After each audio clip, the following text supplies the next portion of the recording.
ewana nari nakerewe kujya muri studio kandi twe tubuze kwakira inama yiwe mwahananze mane nakerewe tu cyane nakerewe ewana nakerewe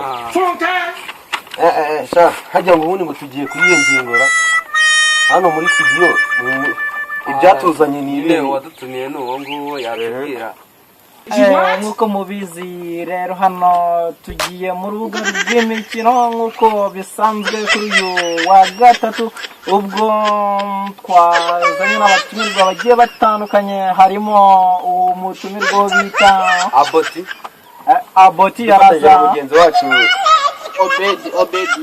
Obedi njyewe uyoboye uru rubuga rw'imikino nitwa Kameya. Rero tugiye kuganira ku izi ngingo z'imikino zitandukanye ubwo amakipe hano mu karere ka Nyagatare umurenge akagari ka Nyamirambo hari kuvugwa amakuru y'ikipe ya Niyonsenga Elisa ari kuva mu makipe amwe abakinnyi bajya mu yandi makipe.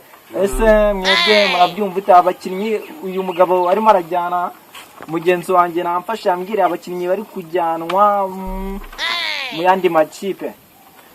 urakoze Kameya. Abakinnyi urimo kureba mahangaha urabona uyu Dimobe, uramubona uyu Dimobe ni kocha pe umukaceri cyane ariko ndamubona hanga rwose Dimobe ni umukocha w'umukaceri cyane ariko kwitonda agafata abakinnyi ngabaha Kamani akabagurisha mu ikipe ya Kaburimbo. Ngaho rero urebe urumva urabona Izere yaramufashe amugurisha Kaburimbo kandi Kaburimbo we nta n'umukinnyi yamuhaye. Izere ni umwana mutoya we ntabwo azi umupira.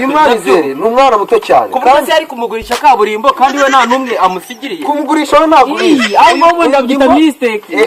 Ntabwo ari mistake. Uyu Dimobe agomba gufata uyu Izere akamugurisha kwa Kaburimbo kuko buriya kwa Dimobe ashobora kuba atarabishoboye akamutwara no kwa Kaburimbo kugira ngo aje kurasha. Urabona ira gatandatu hariya Dimobe uramupira ndageka uramupira Dimobe yagiye gukina wagishuti kumwe n'ira kipe ya Eris. Urabona Izere gatandatu ntabwo yo kubitaga neza ikipe Elisa mbagenda bo ntagaze neza man. Uri kubona uyu ntabwo barya uno mujyama Izere n'ikindi kintu. Urabona umugabo ni Dimobe, urabona muri minsi nyine afite ikintu byo kugura abakinnyi abakinnyi bakuzemo banje natekereje ndakugura abakinnyi bakuze cyo ni ikibazo gikomeye cyane kuko nanjye ntabwo nakize abakinnyi kuvuga abakinnyi baba bari bakuze cyane bariya ni ukugira ngo baramenyere champion. Ntabwo wazana umwana ukiri muto cyane ngo umuzane mu ikipe atarimenyera ashobora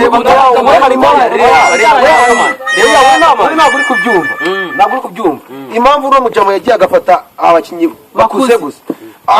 Urabona umwana mutoya ntabwo azi gutekereza neza urabumva umuntu ukuze azatekereza akagenda agera imbere y'izamu agatangira gutekereza ibindi akidefanda ndetse mbese barimo bitwa kwimama no kwifata aho ngaho kirumvikana ubundi magambo make abazi icyo gukora. Rero nk'ikipe ya Dimobe urebeye hano kuyu musore ukina na Bakarindwi uwo bita ngo ni Munezero. Uyu musore azi umupira byadanje ariko urabujya mu Munezero uyimufasha ukagera ukamukinisha na Nyagasani hariya urukumva noneho urabona Munezero ajya kina kuri Karindwi Nyagasani nawe harago ndabyumva ikintu tutemeranya aho neza. Urabona nk'uyu mujyama ngo ni Dimobe ubona iyi kipe yose urabwana bw'ubona Mr. Rangaje ubundi kuwa kabiri urabona match yabaye ira match bakubise rwose barabana ariko rero uyu mugabo Munezero yakinye na Imana Dimobe ntabwo nakimurenganya jewe ngaho kivuga ikintu reka murenganya Dimobe buragiye akajya muri la kipe ya Kaburimbo sibyo akagenda gukuramo bari abakinnyi ba Bizimana kwita umupira agenda mu akagenda akamutereka kuri nomero 8 uzamusimburanya na James uzumupira ajya oya wimakanya jewe ndabizi neza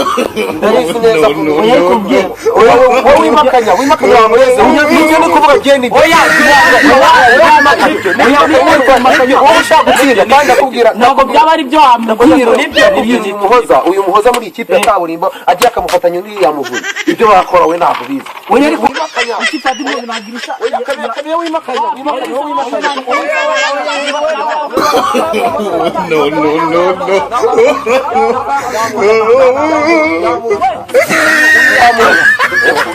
mutabara muri studio mwaratsinda urabona kamera amatika bazana ari kuri Nerisi urukona hano muri studio bariya uriya Dimobe abakinnyi bagira barwaye myopi niyo mpamvu badashobora kwirukanka abarwaye myopi ngo ni abami umugabo Elisa we nta nubwo bizi aba Dimobe barakomeye buriya rero oya wimbwira gutyo we turakorana mu jewe oya nimba ari ibintu by'amatiku mushaka mwamubire ubwo rero urubuga rw'imikino rurangiye kuri radiyo turasoza ku mugaragaro rero reka dusoze muri match y'ubutaha kuri match y'ubutaha kaburimbo na Dimobe bagiye gukina Champions League bageze kuri final kuko niyo mugabo yavuyemo bari abakinnyi be n'ubundi ubwo twasezeye nari ndi kumwe n'umuvandimwe bita bwana kweri bwana kweri bita abuti mugenzi wanjye bita ibyo wari uyoboye ikiganiro kamera tukaba dushoje urubuga rw'imikino rwacu nawe utaha